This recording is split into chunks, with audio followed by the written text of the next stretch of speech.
On live. Hey y'all, hey y'all, hey. Normally when I go live, I normally scream and then I don't warn my panelists that I scream. And if you ever seen a kickback before and they go, it's because I didn't tell them that I was about to do it. So I normally go, hey y'all, and everybody be like, okay, is it? Yeah. So hey y'all, how y'all doing? So we are here with another kickback. I can probably just do this. I don't need my headphones, but everybody else got theirs on. I can't hear anything. I'm talking out of my computer, but I felt left out, so I put my headphones on. Um, so we are here with another kickback.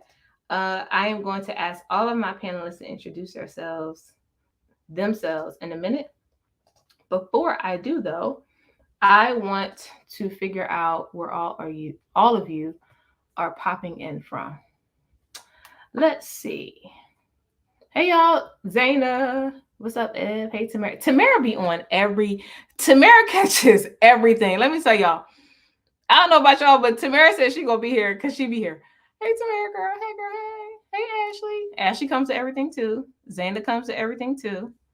Let me see who else I see. Ev comes to everything too. Ebony, I don't even think I ever said your full name until just now.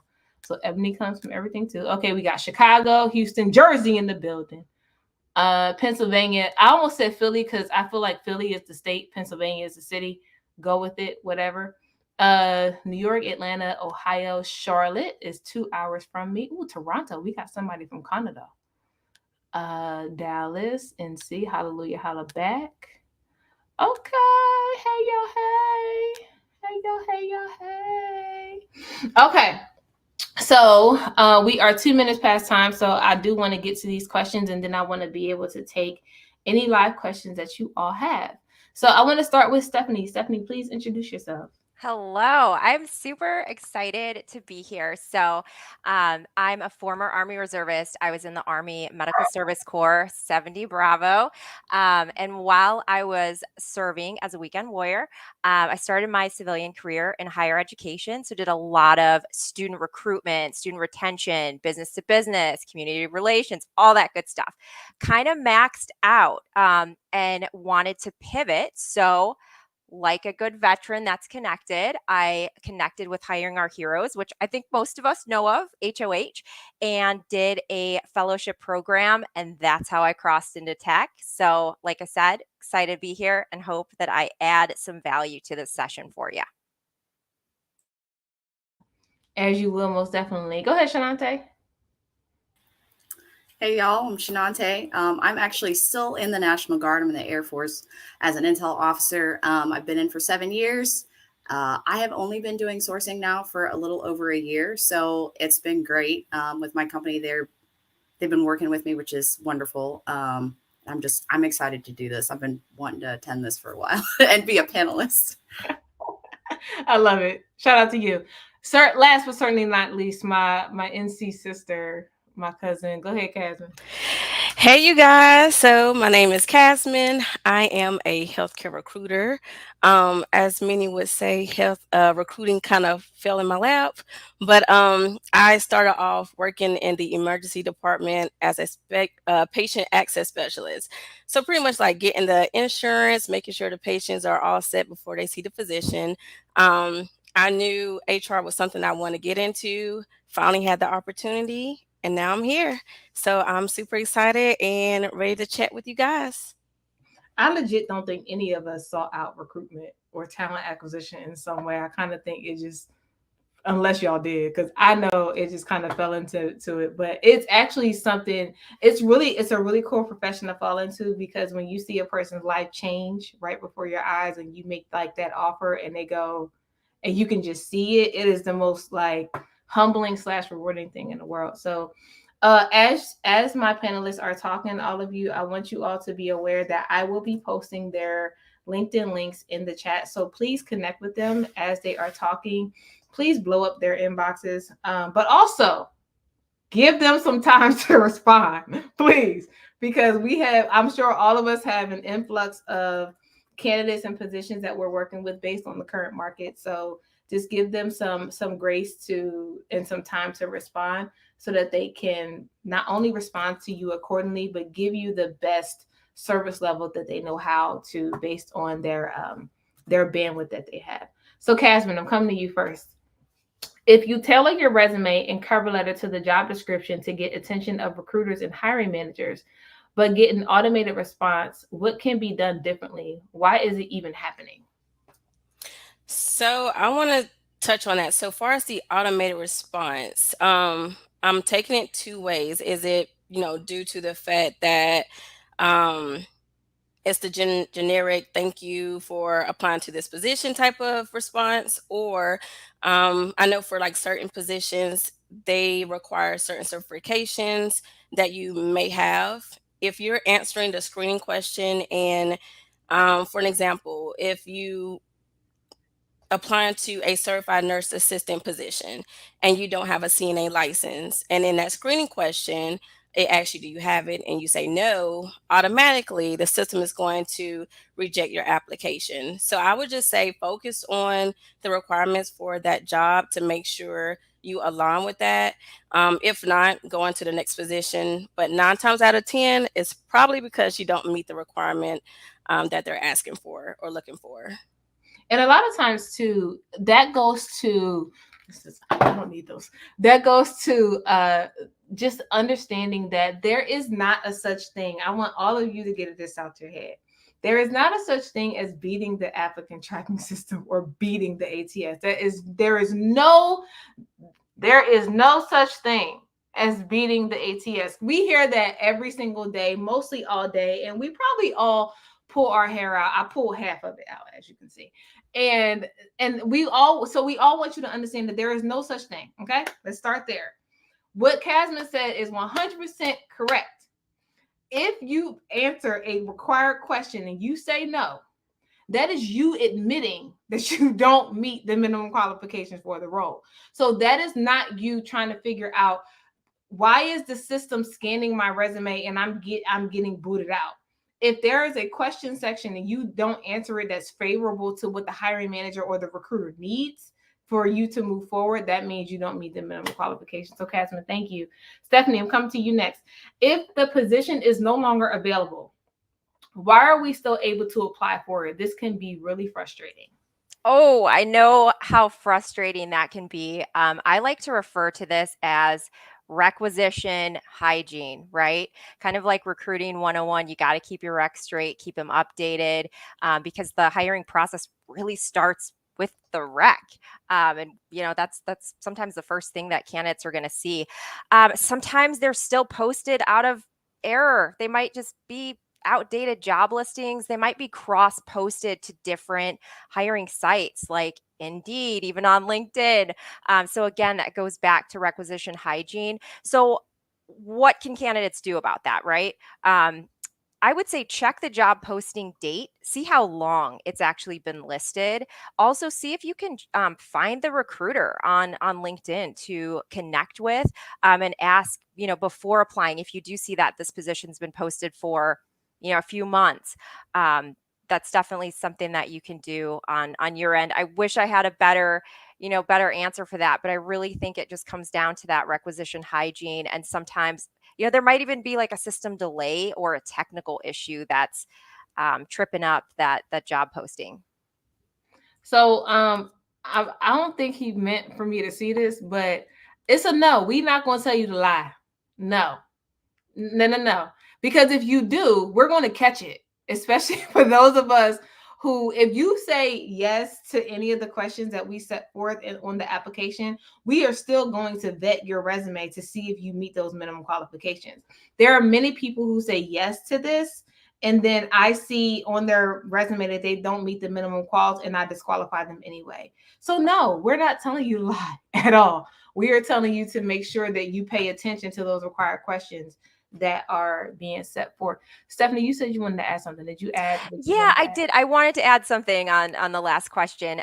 So I'm a technical recruiter in the cleared community. So I primarily recruit individuals that have security clearances, and a lot, in the cleared community, we do have knockout questions that will ask someone if you have a security clearance, what level of clearance you have. And sometimes we see folks that answer yes to that when they really should be answering no. And I'll find out during a screen. And unfortunately, the candidates can't pass go, even if they're very well qualified, but are just missing that key piece. Not can't pass go. I love it. Shanante, I'm coming to you.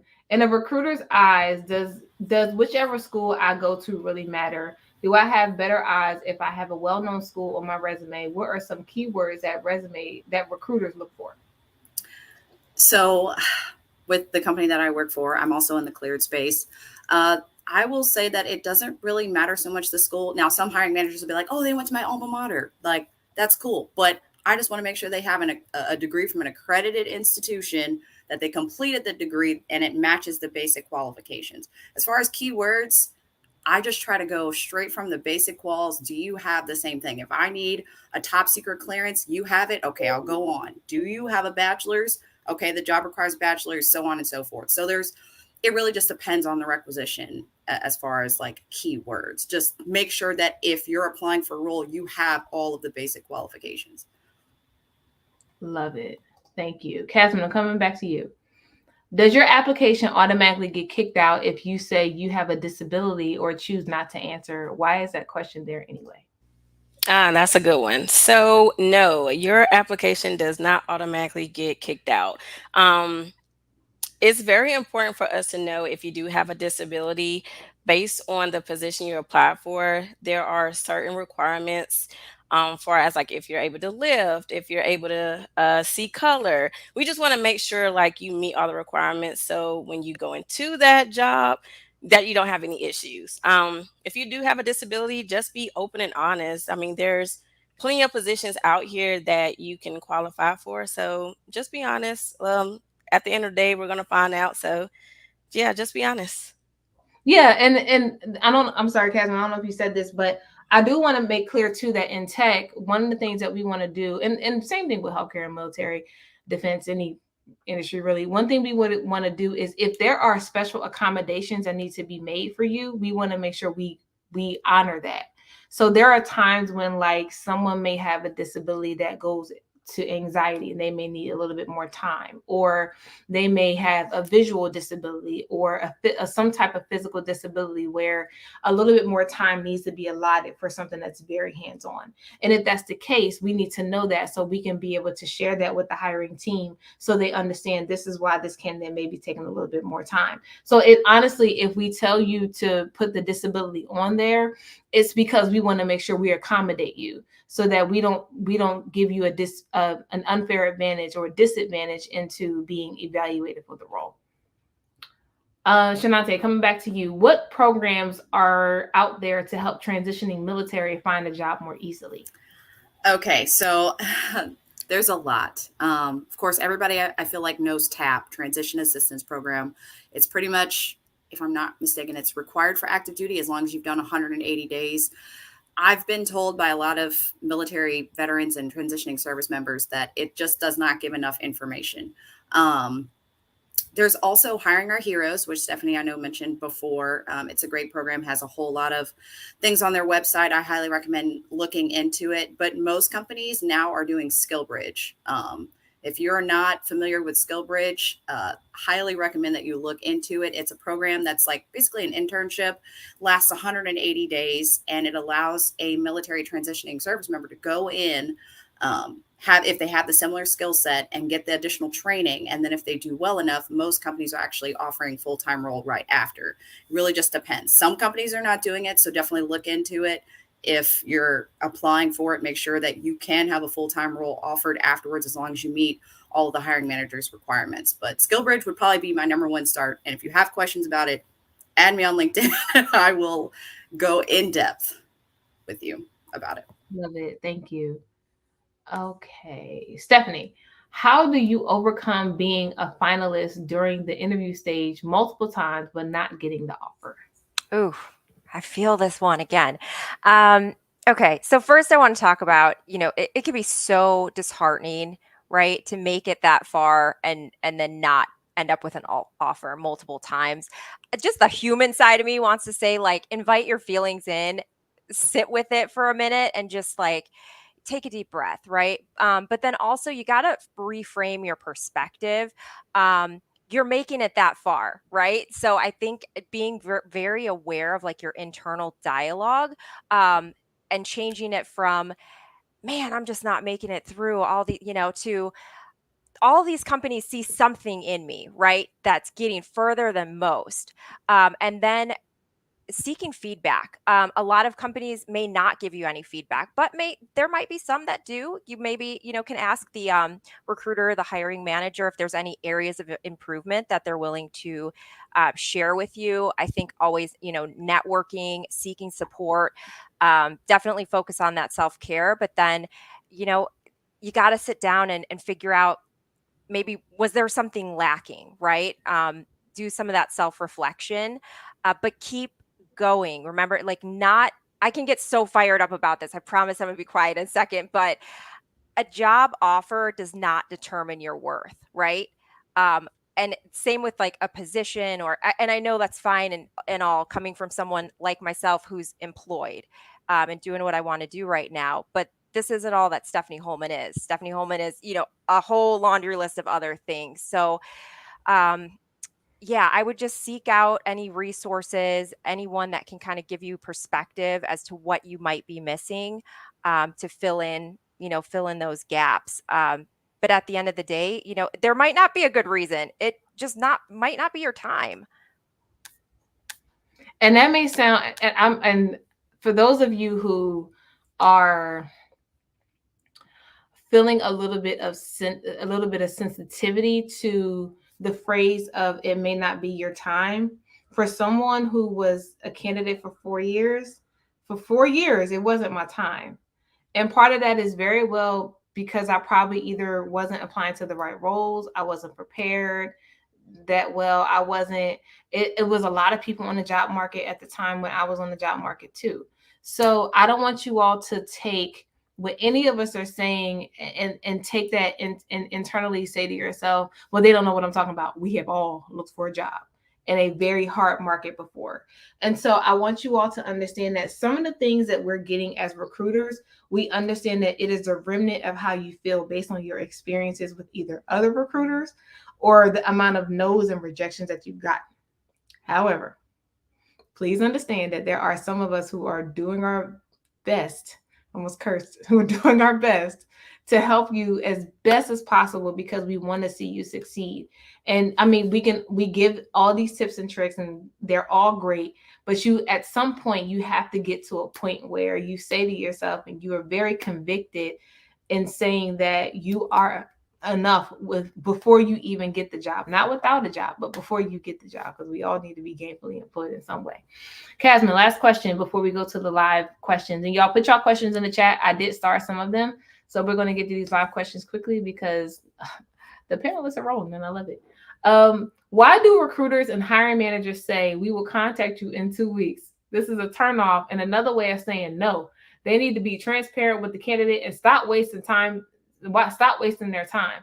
You never hear from them again. No email, even a follow-up. All right. Okay. So let's get into it. So 9 times out of 10, if a hiring leader is saying we're going to get back with you in 2 weeks, they're probably interviewing other applicants, and that's fine. Sometimes it takes 2 weeks. I know like certain organizations, leaders have like a certain amount of people that they need to interview before they make a final decision, and that could take a week or two. Now, if a leader is telling you, give me 2 weeks, and the recruiter reaches out to you maybe after the interview or a day before and say you didn't get the position, go on to the next. But if you have not heard anything from that recruiter, from that leader, and you've followed up with them, I would just say continue to move on. Now, sometimes we are human. We do miss candidates' emails. We do miss phone calls. There's a lot that goes on behind the scenes that you guys don't know about and not aware about. And that's totally fine. Just give us grace. We're doing the best, and I promise, the best that we can. So just work with us, stay patient, and if it doesn't work out for you, continue, keep your head up high, move on to the next position, because it's coming.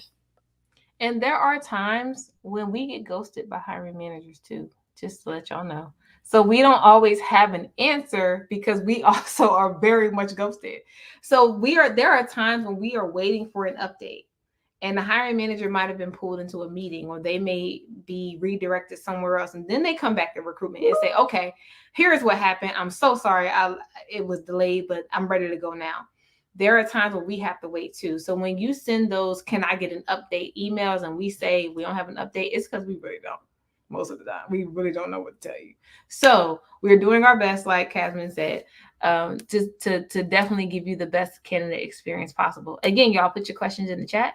And so we're going to go to the live questions, y'all. For my panelists, anyone can just jump in and answer these questions. I'm going to show them as we go. First question from Ashley. Have you ever had a candidate do awful in the interview but still recommended them for the role? I could take this one. I have had experience with plenty of candidates who I think was more so nervous. I wouldn't just say awful. They're just nervous, and I try to make my candidates feel very comfortable with me, make it feel more of a conversation than an interview. But if they really are just nervous and they meet the requirements and I'm getting the good vibes, I'm gonna automatically send them to the leader, schedule that interview, and cross fingers that you guys make it to the next level. Anybody else? Okay. Same thing there. I wouldn't say I wouldn't describe anyone as doing awful, but I usually think it comes down to nerves, right? And that's where a recruiter can recommend different methods, like the STAR method, which I know you've talked a lot about on your page, using that to keep your communication clear and concise, right? And moving forward. So y'all already know, I always say it. Yes, I have had people to do terrible. I've had people that I said this before. I had one time I watched a video because we in healthcare we did like video pre-screens where you can submit the video and all of that. And I had somebody lay on a bed with a baby on their back. I had somebody didn't realize that they were recording themselves for a leadership role, and they dropped every F-bomb about the healthcare facility that I was working for that they could possibly drop. And the hiring manager saw it before I did. So no, that those people were not referred. I have also, when I got into tech though, I have seen where a hiring leader, when I first got into tech, the candidate was interviewing for a senior role, but he didn't do as well for a senior role as the hiring manager would have liked. But the hiring manager specifically said, I still want to hire him. I don't want to give up on him. So can we not hire him at a senior, but can we hire him just a grade below, so that once he actually gets into senior, he can grow into it? Just because based on what I'm seeing, I don't think he's ready for senior just yet. I was like, cool, let's do that. So I've had people that didn't do as well and still be actually hired because the hiring manager didn't want to give up on them.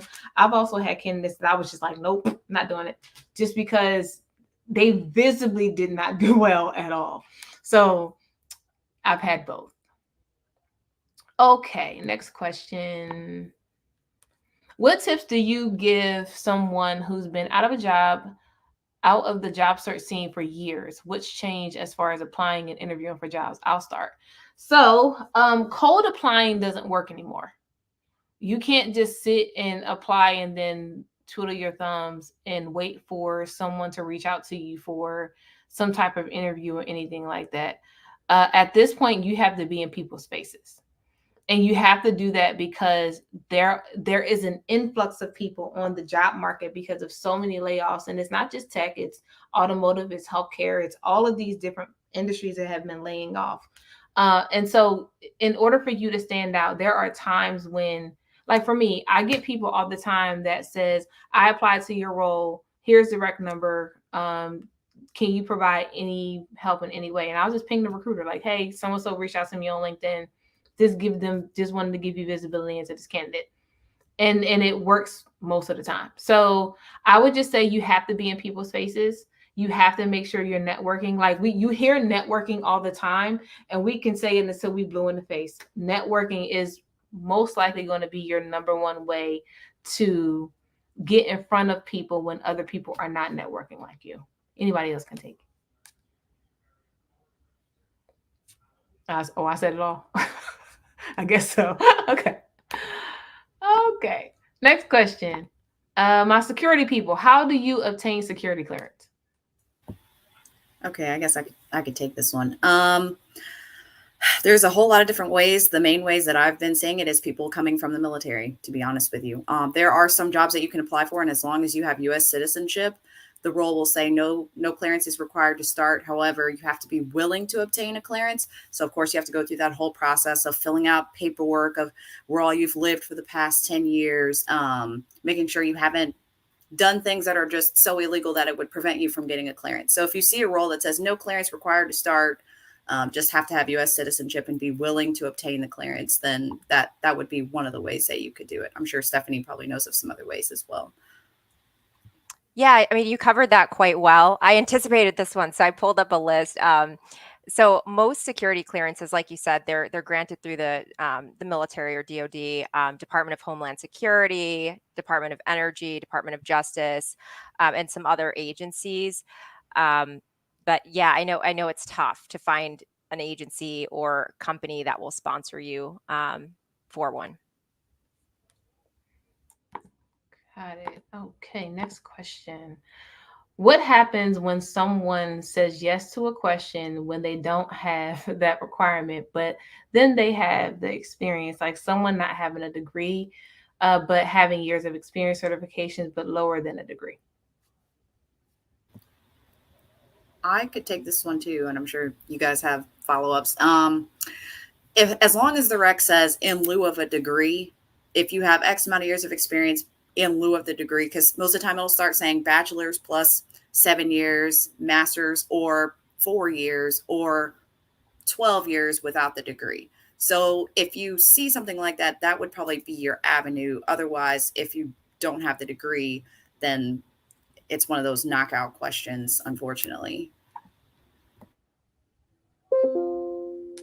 I want to emphasize, Shanante, what you said, because I don't think you all are paying attention to the and or language in the minimum qualifications. If you see something that says like bachelor's degree in this and this many years of experience, and at the very bottom it says or equivalent experience, that means you don't necessarily have to have a bachelor's degree. When you see the or, the big O and the big R, and it says equivalent experience, that absolutely means if you have equivalent experience, that trumps having a bachelor's degree or a master's degree, whatever. But you have to make sure that that equivalent experience could very well mean if it's asking for a degree or a bachelor's degree, for example, and 4+ years of experience, you probably need a good 8 to 10 years of equivalent experience in lieu of not having that 4-year degree.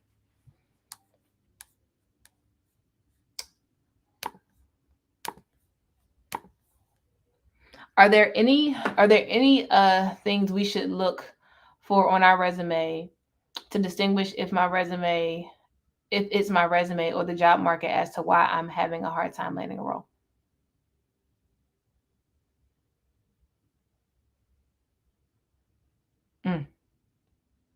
We're not stumped. We're just processing. So just FYI. So I guess I'll start. So I think we're stumped because we've been getting this question a lot, just in different forms. The one thing I will say is that there are times when you not getting an interview or a screening is not your fault. It's not the fault of your resume. It's not the fault of, honestly, anything. It could very well just be there are so many people that apply to this role that are vying for one position. I've seen requisitions that have thousands of people apply into a role, all vying for the same one role. So it may not be anything you've done or haven't done, but just the number of people you're up against. And it could very well be that either the recruiter or hiring manager just didn't get to it because it's so many people that apply to that role. Anybody else? Okay. Next question. Does having a cover letter really increase my chances? I think we all have different stances on this. Anybody can go. From a healthcare recruiter, it doesn't increase your chance. It's good to have, but no, it's really not needed.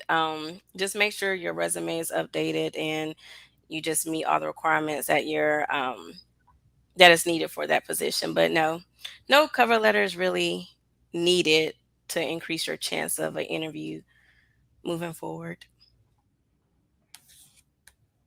I would say the same thing for tech. I would just say, from my experience in higher education, yes, a cover letter can make a huge difference. I actually had, Linda C in the comments says she's open to healthcare academy, just FYI. I have seen hiring leaders, we'll be in debriefs in higher education, and I've heard a hiring leader say, I want to go with this person because they took time to write a cover letter. And so it just depends on the organization. It could depend on the industry. It could depend on the people, whether they are being fair, whether they want to be the other thing. So it just kind of depends on who you're dealing with. I would, like Jasmine said, it doesn't hurt to have it. I would say cover letters are now a thing of the past, but in law school, we were taught and trained to write cover letters. So I've written a cover letter for everything that I've applied to, just because that was what we were taught in school. So I don't know. I now feel like if I don't write a cover letter, my application isn't complete, but totally up to you.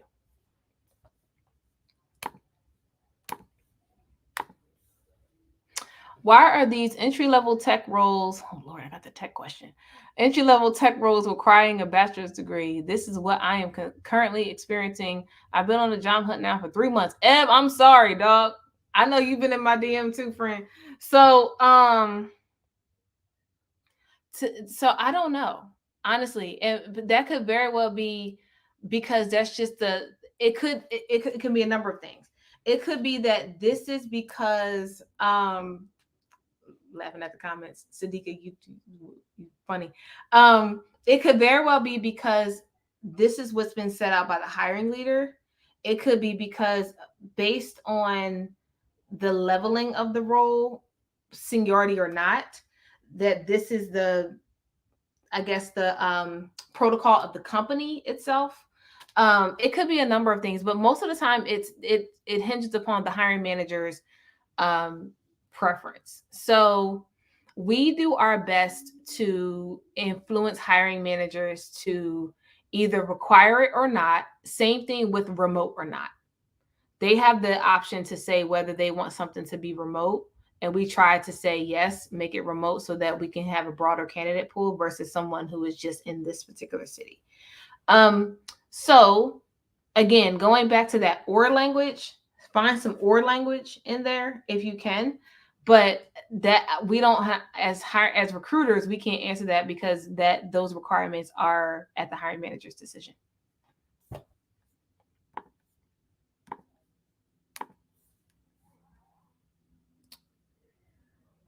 Oh, sorry. That wasn't a question to us. Sorry, my bad. Is it easier to get into tech by being a contractor for tech company first?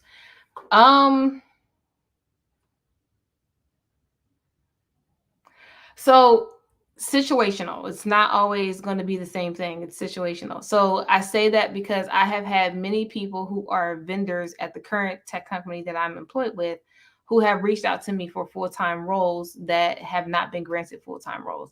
I've also had vendors who have told me that I work with now that they started as a vendor and they then converted into a full-time employee. So it is situational. It depends upon the budget of what's available for that particular company or business. It also hinges on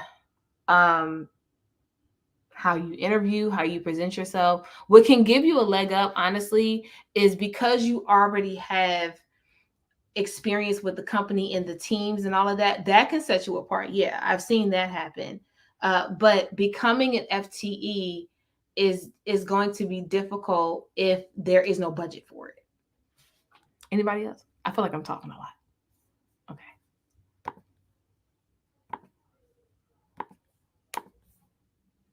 Outside of USA Jobs, are these programs dependent or civilian friendly?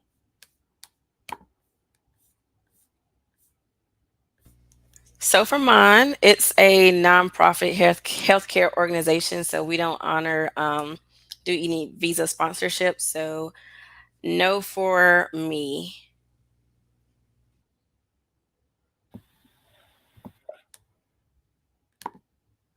I think the question too is speaking on visa as well as like the military programs you all talked about. So hiring our heroes, HOH, they are dependent spouse friendly. They have a military spouse program. If that's, hope that's what you're maybe asking, or maybe I'm misinterpreting this question. Yeah, No. and I think Vets to Industry does as well. I know it's probably not as well known, but they do have like a library specifically for dependents or spouses. Okay, I'm gathering more questions. Just FYI, y'all, the way some of these questions are worded, y'all are angry, and I get it. We ain't do it though, so let y'all know we ain't do it. We just trying to help. We just saying. Okay, here's one more.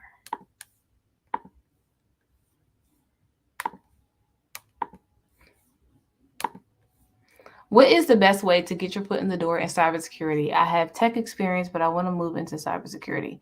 I would go.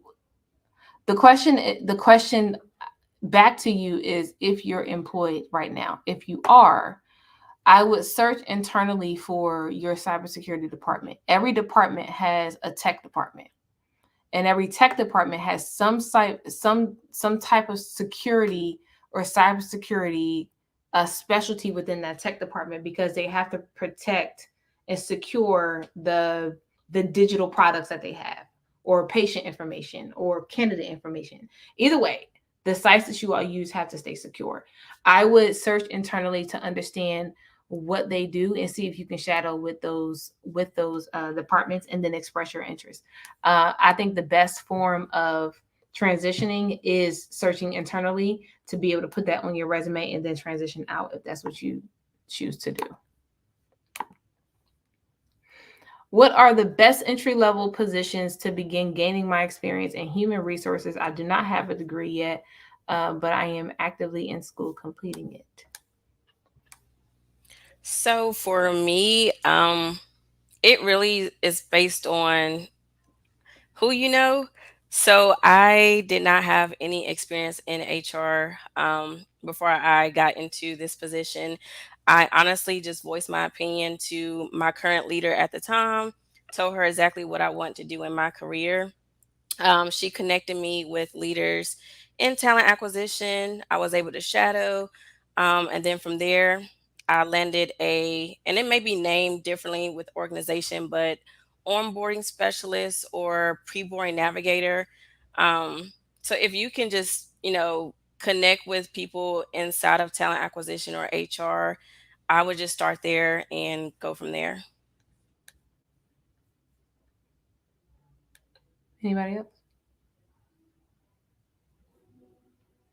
Casman, I don't know if I missed it. Did you say certain positions, or did you just say like a process?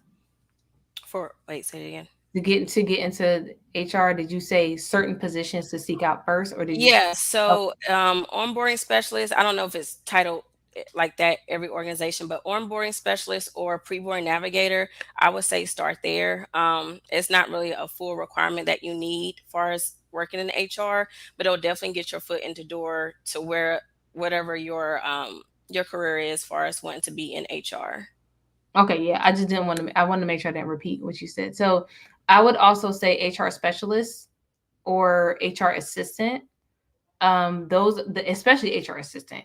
HR assistant is a way that you can then grow into, like, that is the bare foundation of HR, where you can then grow into, like, if you want to go into recruiting, or if you want to go into benefits or employee relations and anything like that, you can kind of branch out if you start as a general HR assistant.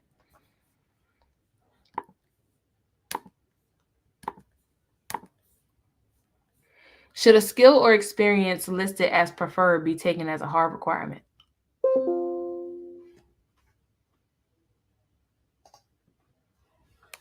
I'm going to say no. Those are just like the nice to have. Of course, if a candidate does have that and, you just have the basics, then sometimes it'd be like, oh, okay, well, let's push this candidate forward. But in my experience, it hasn't been a hard requirement. Just nice to have. Same. Agreed.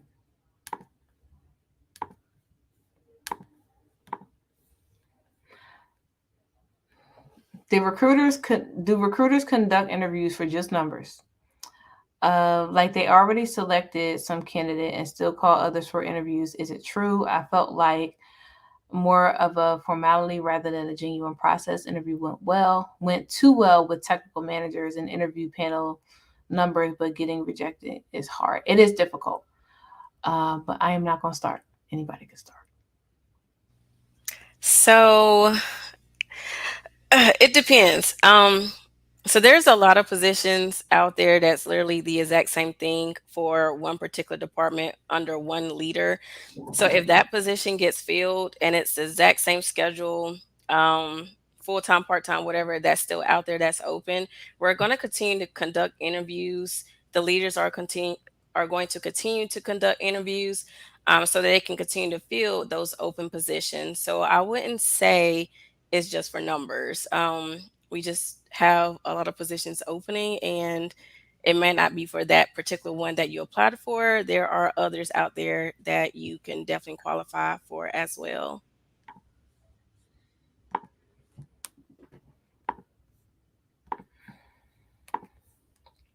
Is it necessary to have a summary on your resume?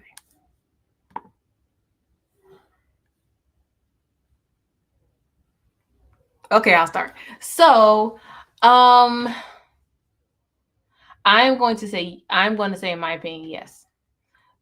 And I only say yes because with even with technical positions, like I recruit for software engineers and cybersecurity professionals and a lot of specialty type of roles.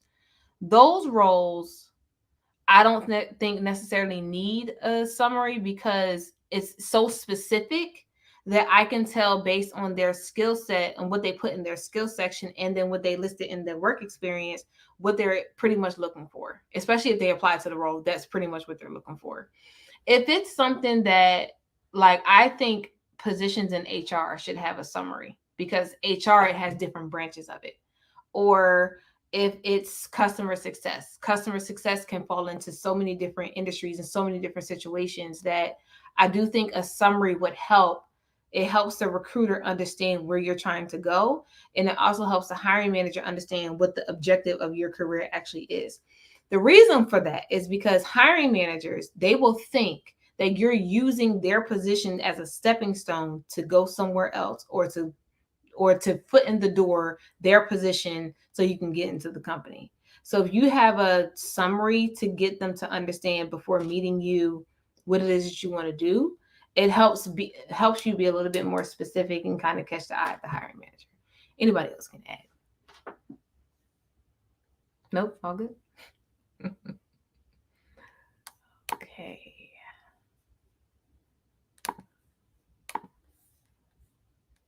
Is the job market easing up and starting to hire more versus earlier this year? Good question. Yes and no. From a clinical standpoint, I get new positions almost every single day. Candidate flow is very good. So it really just depends on the position that you're applying for. That's all I can say. All that I can say. I'm Mary J. Blige. So didn't mean to put that up there. Meant to start. So I agree. My positions are opening quite a bit, but they're so special that it's really hard to like, hey, I have a position open and it's a software engineer, and a lot of y'all may be tech sales or something else. So yes and no. I would say in certain avenues, yes. But then generalized, like general customer service positions, I would probably say yes and no, because there are so many people applying to those roles that, yeah, the job market is just weird. So we apologize if we don't have like a set answer. What is the best way to get into cybersecurity if you already have some technical experience? I think I answered this already. Yeah, I did. To look internally. I remember answering that. My husband is trying to get into cybersecurity. He has his bachelor's degree in communications and a cybersecurity certificate, but he's not getting any interviews. Should he go back and get a bachelor's degree and master's? Or he can either get a military clearance or he can go to a boot camp. If he goes to a boot camp, sometimes boot camps have partnerships with companies that may be hiring because they went to that boot camp. So I would encourage him to go to a boot camp to be able to put that on his resume, and then he can catapult from there. Do you have any advice for someone trying to break into project management? I have tried to apply for months for entry level roles, such as project coordinator, and I'm not getting anywhere. Also, why do so many roles ask for 5+ years of experience? Do you have any recommendations? Okay, project management, all 3 sectors of PM: project, program, product. They are all very popular roles. Very popular roles. Everybody at the same time want to be a project manager, just like everybody at the same time honestly wants to be a recruiter. So because they are so popular, you're up against a lot of people. That's really what you all are. The general consensus really is it's the numbers that you all are up against. It's not necessarily your skill set. Even project coordinators, everybody who wants to be a project manager, my advice is always to start out as a coordinator. Then that means everybody's going to go and apply to coordinator role. So here's what I tell everybody to do. All 132 of y'all. So go to every industry, right? So let's start in healthcare, for example. Let's go to Duke, right? Duke, let's use Duke as an umbrella healthcare agency or company. See if Duke has any project coordinator roles that you qualify for, especially if you're in the North Carolina area, that you qualify for, right? Apply to those. You then go to any subsidiaries that are under Duke, any companies that are owned by Duke. You go to each of those subsidiaries and you see if any of those subsidiaries have any project coordinator, project manager roles that you qualify for. You then take those subsidiaries and reach out what I call cousin companies. Those companies would be like the partners that the subsidiaries have, or even the partnerships that the parent company, Duke, may have with other companies. See if those companies also have any project coordinator or project manager roles. You then start to trickle down to the startup companies and the nonprofit organizations that you did not know existed. What the great thing about that is once you start clicking around and you see what companies are attached to what, and you start realizing that companies are in existence that you didn't know about, you find companies that nobody's paying attention to because they don't have big names and nobody knows that they exist. You then start applying to all of those small companies to get the industry experience that you need to then continue to apply to the big companies. That is the strategy I've been telling everybody. Use it wisely. Do it for all industries though. So do it for healthcare, do it for tech, do it for retail, so on and so forth. That's a lot of research, but it's worth it because it'll organize you.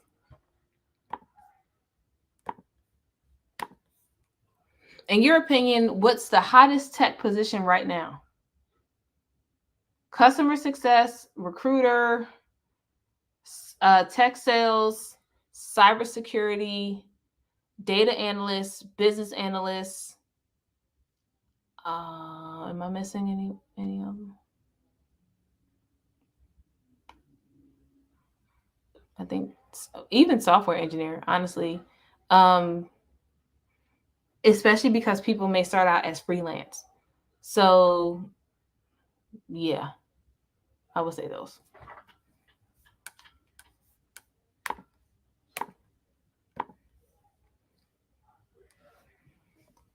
Oh, Joseph. Do you reach Shanae, let me say my name so I can read the question. How do you reach out to recruiters that has helped me out throughout these 6 months of job hunting to just say thank you? Like, what's the professional way of doing that? Just say thank you. That's it.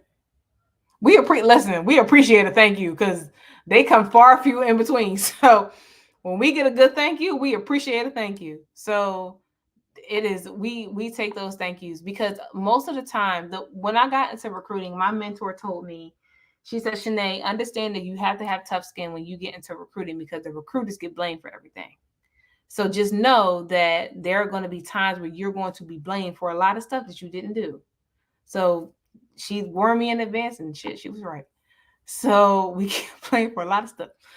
And in each of your experiences, what has been the best approach to salary negotiations by a potential candidate post offer? Good question.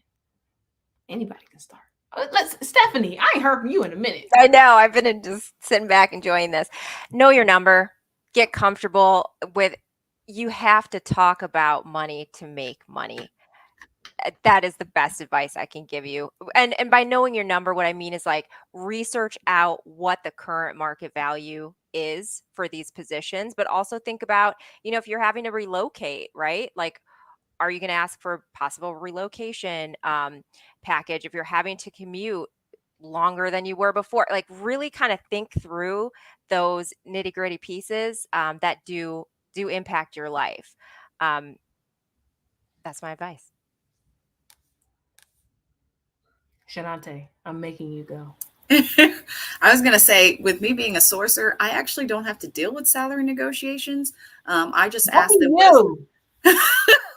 I just ask them what their range is. And then, of course, on our website, we have all the ranges for all the different jobs. So if it's something that's an astronomical number, I'll be like, hey, this might be not the position for you because your salary ask is higher than what we're providing. And then, of course, sometimes they'll say, okay, well, I'll just put negotiable. And I'll just tell the recruiter, hey, look, they are open to it. They just really want this role. So, but like Stephanie was saying, knowing your number, that's really important. Doing the research and making sure that you're not overselling yourself or underselling yourself. Definitely know your number. Here's what I would add. I would add to ask us what the pay band is first. Because I learned that the hard way. Ask us what the pay band is first. And then determine if what your expectation or what your number, determine if what the pay band is that good enough for your number that you have. So I always say everybody should have a range, not just a number, but definitely have a range of numbers. Have a number that you absolutely will not go under, and have the highest number that you want to make. That highest number is your salary expectation.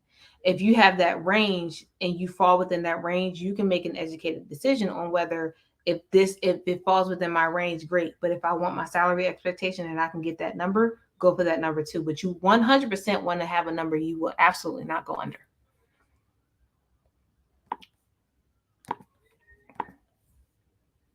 For health tech roles, so med tech like CSM, what would be some adjacent roles that still align with skills that CSMs embody and allow you to get more experience to utilize the CSM role?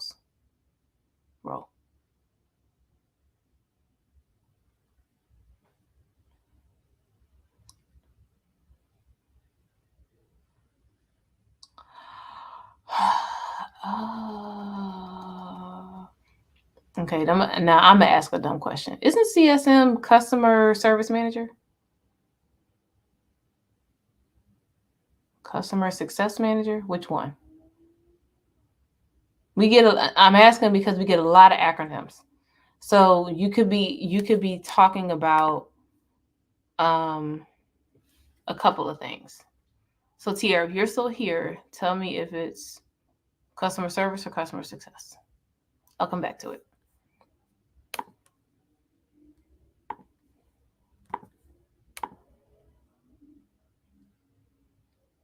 Oh, customer success. Darn, I just hit it. Okay.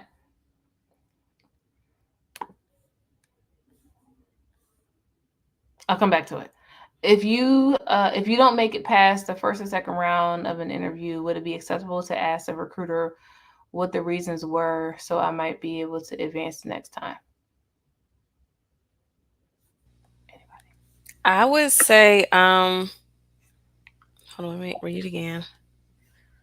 Yeah, it's fun to ask, but there's sometimes that the recruiter may not even have any feedback to give you. But yeah, just, if you want to know, I would definitely ask. Feel free to do so. We're pretty much an open book, and we'll give you the honest feedback that we can. Yes. Agreed. We'll do our best to give you honest feedback because we don't always have it. We don't always have it. We don't always know. So there are times when we should and we can't get it out of the hiring manager. So we don't always know. You can also, I would just like to add, use this as an opportunity to, network and continue building that relationship with the recruiter, right? So if they can't tell you the reason why you didn't advance to the second round, and you're still interested in the company, right? You had a good interview experience. Express your interest in knowing if there's any future roles coming, open soon. I think it's always nice when candidates check in with recruiters that they've worked with in the past. I think that's perfectly fine. Most recruiters want to help and get people hired. Yeah, y'all saw Joseph Dunmore in the chat. He sent me messages all the time. There's nothing wrong with it, especially when like you're building really good relationships with the recruiter. If you build a really good relationship with us, I don't care how many messages you send us, you are not getting on our nerves. Just FYI, 100%. So building a good relationship, if you build a solid relationship with the recruiter, it doesn't matter how busy that recruiter is. If they know that you are doing your absolute hardest and your best to land something, they will drop everything that they're doing to send a message to somebody that you need to send a message to. So just an FYI. Okay, back to Tier. For health tech roles like customer success manager, I got to put it in there. What would be some adjacent roles that still align with skills that customer success managers embody and allow you to get more experience to utilize in a customer success manager role? I would probably say, so the only customer success manager role that I recruited for was in tech, but it was in ed tech. So this person that was hired, they had like a lot of program management background. So it could very well be program management that can tie into customer success. It could be because customer success to me equates to like high level customer service, like very high level customer service, but it's not customer service rep, so to speak. So I would say anything that is dealing with something that is customer facing. I know that is very broad, but stay with me. So something like tech sales, but more on a very like high level, like if it's enterprise sales or if it's something that is going to put you front facing with a customer. So any of those roles I think are going to translate well into customer success. I think that what I said was very broad, but I hope you understood what I said here. Anybody else? Any other thing? I didn't really do a lot of customer success roles. Okay. Last question. Does tweaking your resume using ChatGPT for each job posting increase your chances?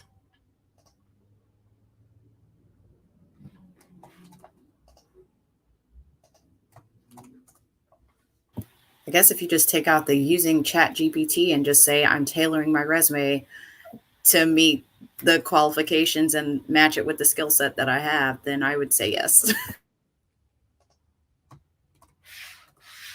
So I like ChatGPT. At first, I didn't use it a lot. I like it because it's definitely it definitely helps you with tweaking and all of that. I don't want y'all to get so reliant on ChatGPT though that you forget how to do stuff. So so use it, but don't use it to like as a crutch, so to speak. Do your best to make sure that you are doing a lot of stuff manually so you don't miss that skill or forget that skill of how to write a simple resume, because it's a very easy thing to forget if you rely on AI all the time. So it is 7 o'clock. I'm going to let you all go early. Thank you all so much for coming to our kickback and kicking it with us and our panelists.